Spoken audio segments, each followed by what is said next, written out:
Hi, I'm Esther Shaylor, and this is a presentation from UNICEF's Product Innovation Centre based in Supply Division in Copenhagen, where I'm going to share some work we've been doing around emergency fecal sludge management treatment and whether or not this work could be further adapted for use in healthcare settings.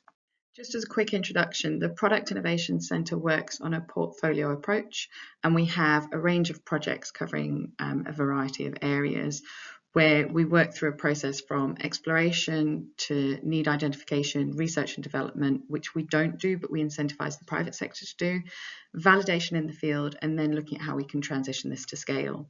And to highlight some of the projects we're doing, we're working on emergency healthcare facilities already. We have work on rapid water quality testing and accessible sanitation in emergencies. And as I say, this particular project that I'm talking about today is the Fecal Sludge Management in Emergencies project, but it has strong links with our healthcare in our emergency healthcare facility project as well. So this FS7 emergency project has come about through interactions with the field. So we have engaged with country offices and different actors to identify where on the sanitation chain the biggest need is. At the same time, we've also engaged the private sector to try and understand what products are available if we were to buy them and use them. And overwhelmingly from the field, it came back that treatment was the biggest need in the first phase of emergencies.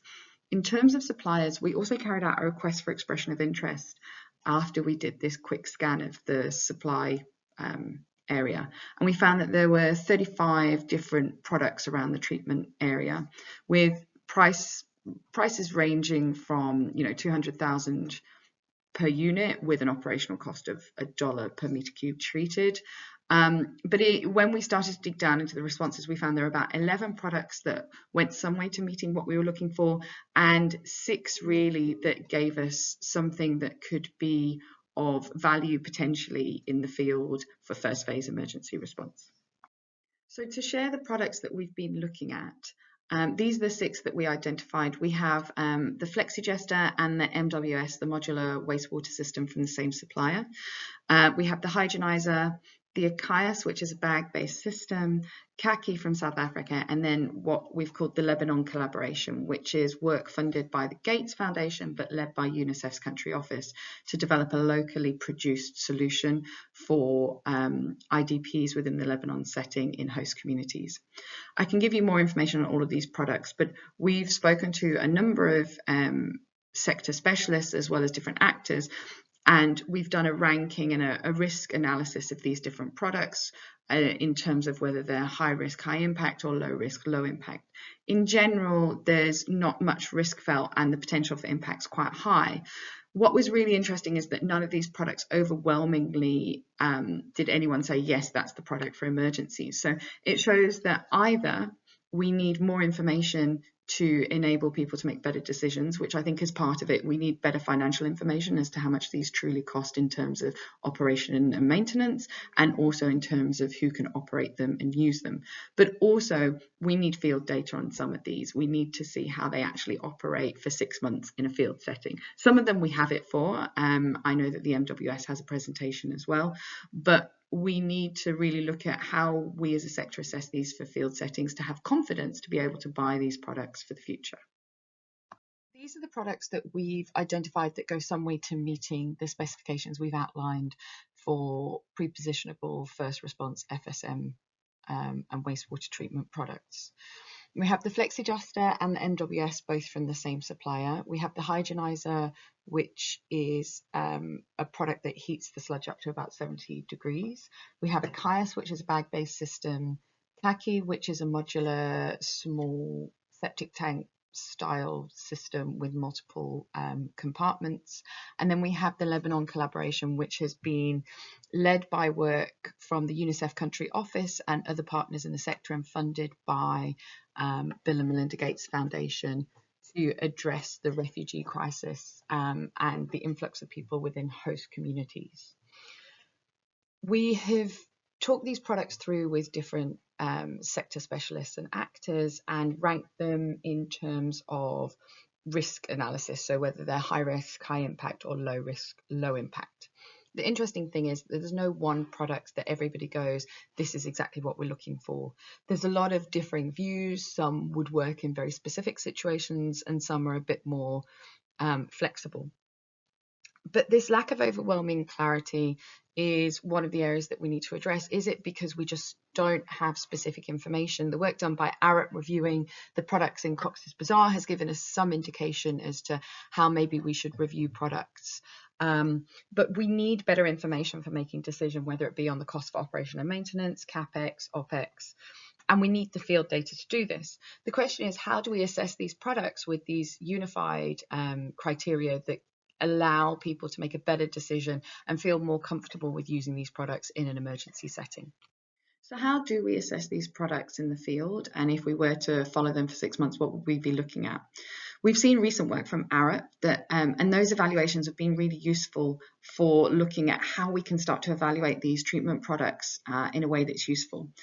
At UNICEF, we would launch, the plan is to launch a tender approach that would allow us to evaluate products in 3 key different areas. The first would be a desktop analysis. So we'd look at 37 different criteria, such as mandatory requirements, functional areas, operating requirements, supply chain considerations. And all of this would be done based on questions and information that the suppliers provide to us. We'd also do a financial evaluation that would look at the cost to treat a meter cubed, how much a unit is, the power requirements and the cost related to that, and so forth. And all of this would be desktop. From here, we can then rank the products and identify those that we feel are most likely to actually succeed against the criteria that we've outlaid. We looked at field testing, and our plan is to use these 13 criteria kind of outline as our format for field testing over 6 months. Given the recent emergencies that have gone on, this has prompted some discussion about whether or not the FSM needs for the environments that we've highlighted, such as crowded settings, high groundwater, and damaged infrastructure and conflict settings, could also be applied for emergency healthcare settings. As I said, we also have an innovation project around this. So there's natural overlaps between the 2 projects, as well as the reality of the needs we're seeing in the field.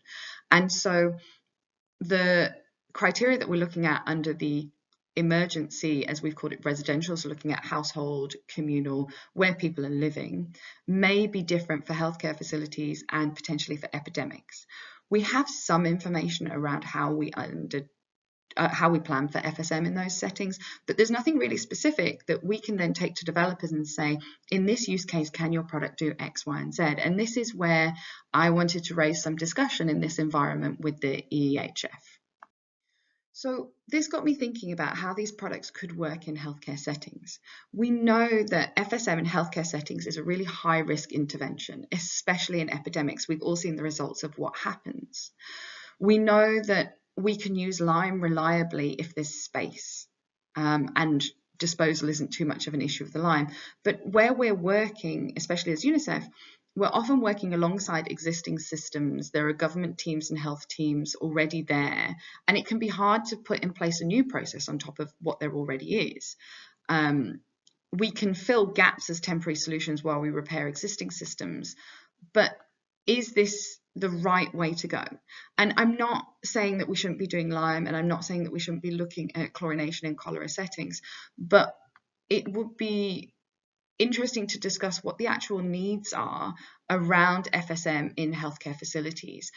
How much does pathogens in humanitarian settings versus standard settings change? Do we need to consider that in emergency settings, people are less likely to present in healthcare facilities, and actually in what we called residential, so communal, household blocks of sanitation, should we be considering pathogenic load differently there? We're seeing the difference at the moment as well with the current emergency in Turkey and Syria. We're seeing more acute watery diarrhea and cholera in the Syria setting than we are in the Turkey setting. So why is some of this? And what's the health sector's perspective on FSM in these settings? Are they as worried about it as we are? It would be really interesting to kind of understand that the nuance of FSM in these settings. Currently, it's kind of like all FSM is kind of the same except for in epidemics. But can we unpick this and look at how it might differ? So what I've been wondering is, if we use our criteria that we have outlined already for communal sanitation and household sanitation, should we be looking at another set of criteria that's adapted for FSM and healthcare facilities to review these products against?